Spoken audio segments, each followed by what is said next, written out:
မင်္ဂလာပါချယ်ဆီချစ်သူတို့ရေယနေ့အတွက်ချယ်ဆီသတင်းတွေကိုတင်ဆက်ပေးပါမယ်ခင်ဗျာချက်ဆီအသင်းရဲ့အသက်24နှစ်အရွယ်ဒိန်းမတ်ဂိုးသမားဖီလစ်ဂျော်ဂင်ဆန်ဟာမိတ်ဖက်ကလပ်စထရက်ပေါ်အသင်းထံတရားသည့်အထားနဲ့ပြောင်းရွှေ့သွားခဲ့ပြီဖြစ်ပါတယ်ကိုဘာမာနဲ့ပတ်သက်၍ကိုဝဲကအခုလိုပြောကြားသွားပါတယ်ကိုဘလောက်တော်လဲဆိုတာကျွန်တော်တို့အားလုံးသိကြပါတယ်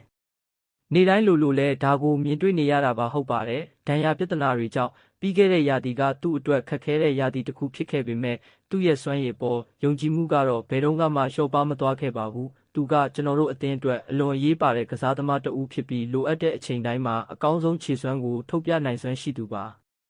နီးပြအလွန်ဆိုနဲ့ပတ်သက်၍ကစ်တန်ပြောကြားချက်ကတော့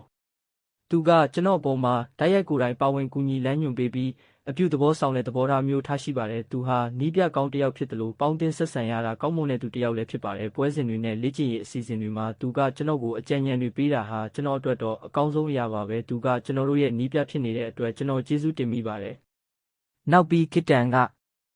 အခြေအနေတွေကတော်တော်လေးကောင်းမွန်ပါတယ်ဒီနေ့ပွဲကတော့အပြန်အလှန်တိုက်စစ်ဆင်ကစားကြတဲ့ပွဲမျိုးဖြစ်ခဲ့ပြီးတကယ်ကိုစိတ်လှုပ်ရှားစရာကောင်းခဲ့ပါတယ်ဒါပေမဲ့ကွင်းထဲကိုပြန်လဲဝင်ရောက်ပြီးအသင်းနဲ့အတူပြန်လဲပါဝင်ခွင့်ရတာကတကယ်ကိုကောင်းမွန်တဲ့ခံစားချက်ပါပဲ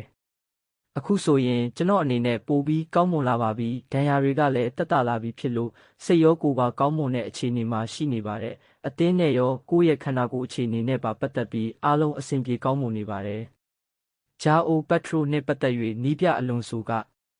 အခုလိုပြောကြားခဲ့ပါတယ်